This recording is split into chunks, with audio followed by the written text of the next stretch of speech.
வணக்கம் வணக்கம் மக்களே, நான் தான் உங்களில் ஒருவன். நாங்க எங்க இறங்கினாலுமே எங்க பக்கம் தான் வெற்றியால. அதுக்கான ஒரு முன்னோட்டத்தை இன்னைக்கு வேலூர்ல பாத்தீங்க, பல மாவட்டத்துல பார்த்து ஏன்டா திருந்த மாட்டேங்கிறீங்க, எங்க கிட்ட மோதனா நீங்க அட்ரஸே இல்லாம போயிருவீங்க அப்படின்னு உங்களுக்கு தெரியாதா? சொல்லு பார்க்கலாம். அவன் அங்கம் கொண்டு இருக்கிற ஒரு கட்சிக்கு அவன் ஃபேவரட்டா பேசுறதுதான் வழக்கம், அது ஓகே. ஆனா தனி மனிதன் தாக்குதல் அப்படின்றது இங்க இருக்கக்கூடாது. ஆனா நிறைய தற்குறி புறம்போக்கு நாயங்க தனி மனிதன் தாக்குதல் நடத்திட்டு இருக்கிறாங்க, அதெல்லாம் வேஸ்ட்.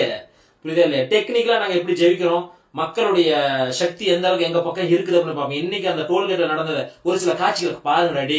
எங்க அண்ணனா எப்படியா டே, அந்த அளவுக்கு மக்கள் மனதில் அவர் இடம் பிடிச்சிருக்காரு. இதெல்லாம் பணத்துக்கு நாங்க நீங்க வரும்போது நில்லுங்க, இப்படிதான் அண்ணன் இந்த வழியில தான் வராங்க, இந்த டோல்கேட் தான் கிராஸ் பண்றாங்க அப்படின்னால யாருக்கிட்டையும் முன்கூட்டியே சொல்லி நீங்க நின்றுட்டு அந்த அளவுக்கு நாங்க பிளானே தரலடா. இதெல்லாமே அன்பால் சேர்ந்த கூட்டம். இதை நீங்க ஒருபோது ஒரு மயில் புடங்கவே முடியாது அப்படின்றதுதான் இந்த டிவிக்கே உடைய.